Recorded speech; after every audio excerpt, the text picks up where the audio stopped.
Bienvenue sur Azimut, le podcast de l'orientation.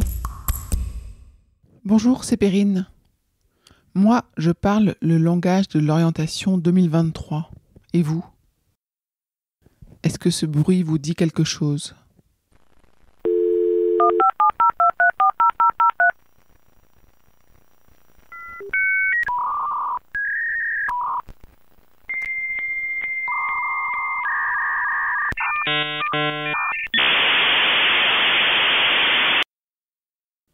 Est-ce que vous vous souvenez du bruit de votre Minitel que vous avez utilisé pour récupérer vos informations d'orientation ?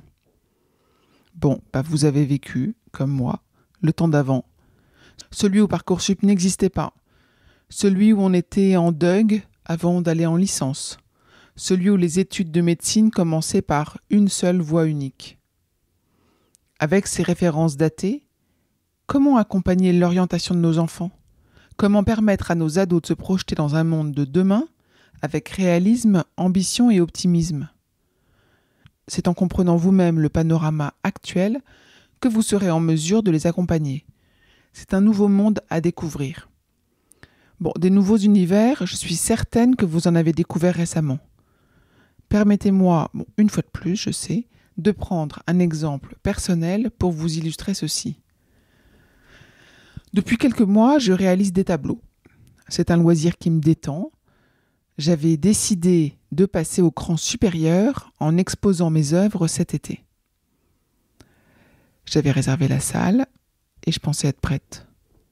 La date approchant, je me suis rendu compte des autres chantiers que j'allais devoir gérer. Les prix, la sélection, l'accrochage, la communication, les moyens de paiement, etc. J'ai donc été à la rencontre d'autres artistes, j'ai demandé des conseils, j'ai beaucoup écouté. Il me fallait comprendre cet univers de l'exposition pour l'appréhender avec sérieux et décontraction. De mon côté, c'est mission accomplie. Si vous êtes curieux de mon travail artistique, je vous propose d'aller sur Instagram et de chercher Perrine Déchire. Donc je reviens à vous, parents d'ados, c'est l'univers de l'orientation 2023 que vous allez devoir découvrir. Ou alors simplement vous mettre à la page. Et Azimut va vous y aider, vous êtes au bon endroit. D'ailleurs, si vous sentez que d'autres parents auraient besoin de suivre le même chemin que vous, parlez-leur d'Azimut. Alors cette semaine, Azimut vous recommande la lecture ou l'écoute de 4 contenus qui abordent les changements survenus ces dernières années. On y parle de l'expression des vœux, de l'évolution du BTS, de l'évolution de l'alternance et de l'évolution des études de médecine. Les liens sont dans les commentaires de cet épisode.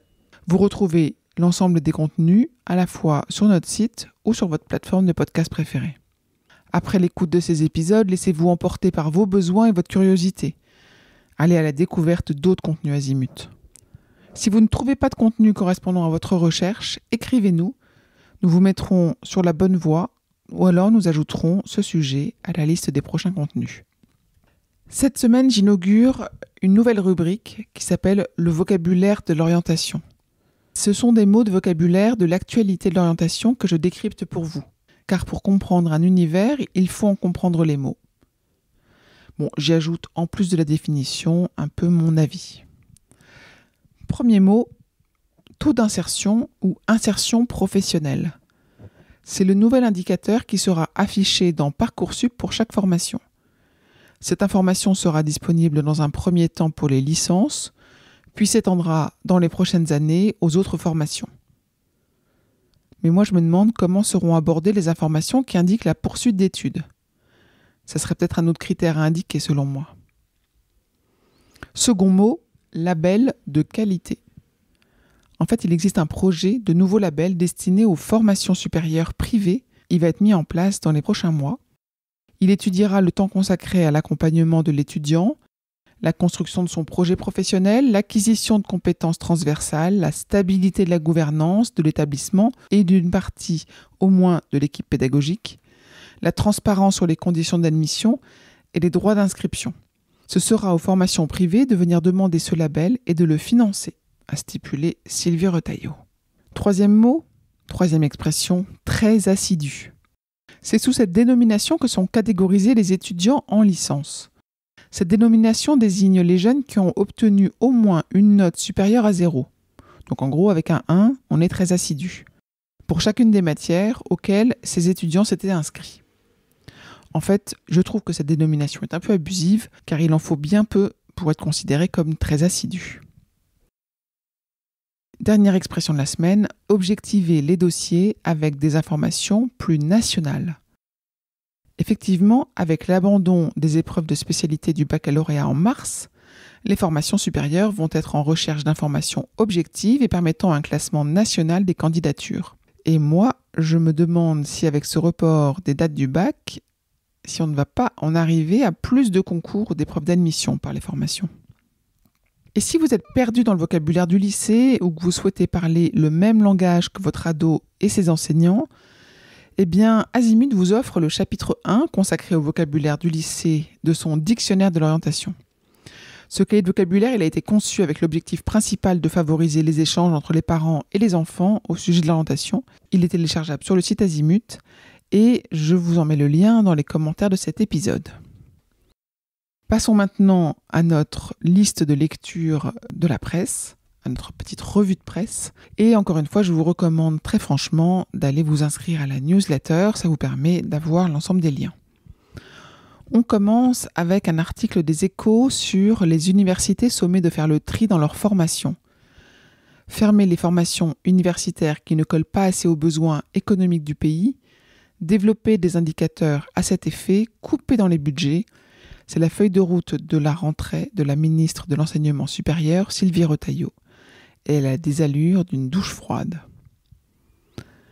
Dans cet article, on peut lire qu'Emmanuel Macron veut développer plus de formations courtes, entre 1 et 3 ans, au plus près du terrain, dans des villes périphériques où le coût de la vie est moins important. Dans Azimut, nous avons quelques épisodes sur justement ces formations courtes et je vous mets le lien dans les notes de cet épisode. Un article de Libération sur l'université. Prime pour les enseignants et label pour les écoles privées, la rentrée chargée de la ministre Retailleau. Face à la colère des enseignants du secondaire affectés dans les universités, la ministre de l'Enseignement supérieur et de la Recherche annonce une revalorisation de leurs primes pour la rentrée. Dans Le Parisien, un article sur réforme des bourses, nouveau label pour le privé, ce qu'il faut retenir de la conférence de Sylvie Retailleau. Plusieurs dossiers ont été ouverts en 2023 par le ministère de l'Enseignement supérieur et de la Recherche. La ministre a fait le point en cette rentrée scolaire.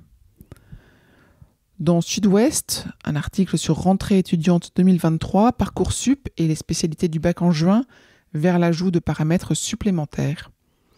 Le retour des épreuves finales du bac en juin et la non prise en compte des notes de spécialité auront des incidences sur le dossier Parcoursup. Les détails et la date précise des épreuves seront donnés fin septembre. Sur BFM TV, une interview que j'ai trouvée intéressante sur la valorisation des diplômes qui titrait « Les diplômes ouvrent-ils encore les portes de la richesse ?» Je vous cite l'intervenante. « Il faudrait 11 ans à une personne à bac plus 5 qui doit rembourser son école de commerce pour accumuler le même niveau d'épargne qu'une personne à bac plus 2. » Allez voir ce calcul, c'est intéressant. Sur France 3, un sujet emploi, avec 100 000 postes vacants dans l'industrie en France chaque année, est-ce un problème de formation ? Le défi de la réindustrialisation en France se heurte à une pénurie de main-d'œuvre. 100 000 emplois seraient à pourvoir. Sur un sujet connexe, toujours avec les cursus et l'employabilité, un article de La Montagne, formation exigeante, débouchés assurés. Les élèves des écoles d'infirmiers et d'aides-soignants d'UCEL ont fait leur rentrée lundi. L'effectif est satisfaisant dans un établissement à taille humaine et pour des besoins toujours aussi importants. Les Échos, dans une tribune de M. Sébastien Tran, titre « Enseignement supérieur, formé aux enjeux de la transition ». L'enseignement supérieur propose un choix de plus en plus grand de disciplines liées à la transition écologique. Pour autant, de nombreux progrès sont à faire pour que l'apprentissage réponde à l'urgence climatique. Dans La Voix du Nord, une autre tribune, celle de Pierre Mathiot, qui est à la fois l'architecte de la réforme du bac et directeur de Sciences Po Lille, analyse la décision et exprime plusieurs appréhensions sur les épreuves de spécialité en juin. Selon lui, ça va poser problème. En effet, Gabriel Attal a annoncé le report des épreuves de spécialité du bac de mars en juin, et c'est l'un des changements majeurs de cette rentrée. Donc à lire dans La Voix du Nord. Dans Libération, le titre est accrocheur. Cette fois, c'est sûr, le bac est mort. Le rétropédalage du ministère de l'Éducation nationale sur la date des épreuves de spécialité qui auront lieu en fin d'année acte l'inutilité de l'examen. Il sert ni à récolter les notes pour Parcoursup, ni à ouvrir les portes de l'emploi ou des études supérieures, constate Julien Gossat, spécialiste des évolutions de l'enseignement. Avant-dernier article de la semaine sur le lycée pro, l'orientation, le bâti scolaire. Région de France présente ses priorités pour les lycées. Lors de sa conférence de presse de rentrée le 29 août, Région de France souligne la mesure des enjeux de l'éducation pour les régions en cette rentrée 2023, à lire dans l'Étudiant. Et dernier article de la semaine sur TF1, Université, en première année de licence, un étudiant sur 2 abandonne-t-il avant les examens ? Emmanuel Macron estime qu'un vaste chantier doit être conduit pour améliorer l'orientation des jeunes après le bac. Il a indiqué qu'en première année de licence, la moitié des étudiants abandonnent et ne se présentent pas aux examens. M. Macron a stipulé ceci devant et lors de son interview avec Hugo Décrypte.